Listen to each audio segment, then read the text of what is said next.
चलिए दोस्तों, हम लेकर आए हैं मोस्ट इम्पोर्टेंट टॉपिक जिसका नाम है न्यूटन का शीतलन नियम। हम आपको प्रैक्टिकली तरीके से समझाएंगे कि होता क्या है न्यूटन का शीतलन नियम, क्या न्यूटन कहना चाह रहे थे, क्या है न्यूटन का शीतलन नियम।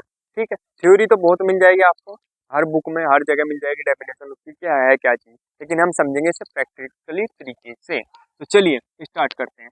अब मान लिया, देखो ये हमारे पास कोई गिलास है, इतना अच्छा नहीं बना, और ये एक तरफ बाल्टी है या कोई बड़ा सा बर्तन है। ठीक है, इन दोनों में हमने क्या रखा हुआ, गर्म पानी है।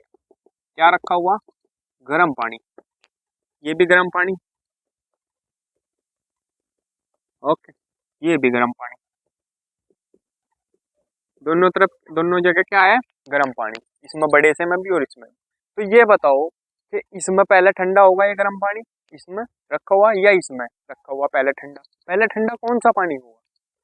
तो सब कहेंगे कि ये होगी, ये होगा, क्योंकि क्यों होगा, ये भी सबको पता, ये बड़ा बर्तन है। ये क्या है, बड़ा बर्तन है, इसलिए इसमें क्या होगा, जल्दी ठंडा हो जाएगा ये। ठीक है, तो एक चीज तो ये क्लियर हो, ठीक है, कि बड़ा बर्तन है। दूसरी चीज, अगर मैं क्या कर दूं, इसकी तरफ, यहाँ साइडों में इसके, या इसके यहाँ इन दोनों के साइडों में क्या कर दूं, मान लिया इस साइडों में कोई आग जल रही, या चारों तरफ कोई बहुत गर्म चीज रखी हुई है, तो क्या होगा, ठंडा होने में उसे टाइम लग जाएगा, ठंडा हो नहीं पाएगा वो, क्योंकि साइडों में बहुत ज्यादा गर्म चीज है। मान लिया यहाँ कोयले रखे साइड में, सपोज कर लो, इधर भी, तो फिर तो ये ठंडे नहीं हो पाएंगे। ठीक है, तो यही है बस न्यूटन का शीतलन नियम। अब देखो डेफिनेशन को पढ़ के है क्या चीज, किसी गर्म वस्तु के, ये गर्म रखी है, ये भी गर्म वस्तु के वायु में ठंडा होते समय, वायु में ठंडा कर रहे हैं हमने रख रखी है, वायु में ठंडा होते समय उष्मा हानि की दर, उष्मा हानि की दर यानी जितनी उष्मा को हानि कर रही, मतलब ठंडा होती जा रही है, उष्मा की तो हानि हो रही जब से ठंडा हो रहा। उष्मा हानि की दर वस्तु तथा, एक तो वस्तु, वस्तु देखो क्यों है वस्तु, एक तो वस्तु होगी, चलो पहले पढ़ लो, वस्तु तथा उसके चारों ओर के माध्यम के तापांतर के अनुक्रमानुपाती होती है, या उसके माध्यम के माल्य ताप पर निर्भर करती है, या वस्तु और उसके ताप पर निर्भर करती है, अनुक्रमानुपाती होती है। जैसा उसमें हानि की दर उतनी कम ज्यादा होगी जितना तापांतर होगा, या वस्तु होगी। वस्तु कैसी है ये भी डिपेंड करेगा, और ताप कितना है उसके चारों तरफ ये भी डिपेंड करेगा माध्यम में। ठीक है, तो मेन बात क्या है, मेन बात क्या है, अब ये बर्तन छोटा है यानी वस्तु है, ये वस्तु बड़ी है। ठीक है, तो एक चीज काहे पर डिपेंड कर गया, ठंडा होने का, जो ठंडा होने की दर है वो काहे पर डिपेंड कर गई, यानी उसमें हानि की दर काहे पर डिपेंड कर गया, काहे पर हो गया कि ये बर्तन कौन सा है, यानी बड़ा बर्तन है तो जल्दी ठंडा हो जाएगा, छोटा बर्तन है तो कम देर में ठंडा होगा। तो एक चीज वस्तु पर डिपेंड करेगी, वस्तु आ गई, तो उसमें हानि की दर वस्तु तथा उसके चारों ओर के माध्यम के, जो उसके चारों तरफ का माध्यम कैसा है, इसका चारों तरफ का माध्यम कैसा है। मान लिया अगर गरम गरम है यहाँ, तो इसे कैसा हो जाएगा, ये ठंडा हो ही नहीं पाएगा, उसमें आने की दर कैसा हो जाएगी, हो नहीं पाएगी। ठीक, अगर होगी भी तो धीरे धीरे होगी, होगी भी अगर तो धीरे धीरे होगी।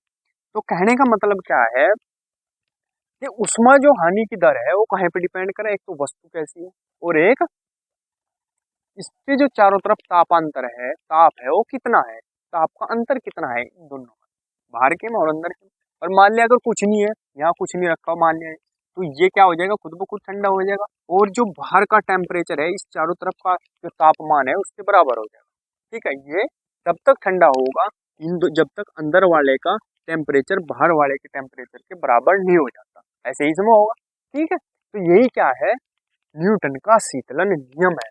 तो वस्तु की उष्मा हानि की दर काहे के अनुक्रमानुपाती है, अनुक्रमानुपाती होती है तापांतर के, इसका तापों का अंतर कितना है।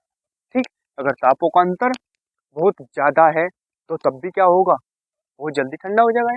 अब एक चीज सपोज करो, हमने क्या कर दिया, हमने क्या कर दिया, ये गिलास ही है, इसे क्या कर दिया, ये गर्म गिलास है गर्म पानी का, इसे हमने क्या कर दिया, ठंडी बाल्टी में गिर दिया, ठंडे पानी की बाल्टी में गिर दिया, मतलब ऐसा ऐसा गिर दिया, यहाँ से बंद कर दिया है और ठंडी बाल्टी में गिर दिया, तो क्या हो जाएगा, जल्दी हो जाएगा ठंडा है। क्यों, क्योंकि जो तापों का अंतर है, इसका ताप अलग है जिसमें हमने गिरा हो तो ठंडे पानी का, इसका ताप अलग है, तो ये क्या हो जाएगा, एकदम ठंडा हो जाएगा।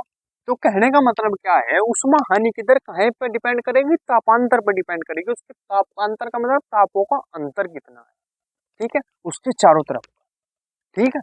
तो अब पढ़ो डेफिनेशन, किसी माध्यम सॉरी किसी गर्म वस्तु के वायु में ठंडा होते समय उष्मा की दर वस्तु तथा वस्तु कौन सी है, छोटी है या बड़ी है, तथा उसके चारों ओर के माध्यम के तापांतर के अनुक्रमानुपाती होता है। यानी उष्मा की दर उतनी ही कम ज्यादा होगी जितना उसके तापांतर में, जितना उसका तापांतर होगा, ठीक है। तो आई होप आपको ये समझ में आ गया होगा। अगर वीडियो अच्छी लगी हो तो प्लीज वीडियो को लाइक कीजिए, कमेंट कीजिए और हमारे चैनल को सब्सक्राइब कीजिए। धन्यवाद, मिलते हैं अगले वीडियो।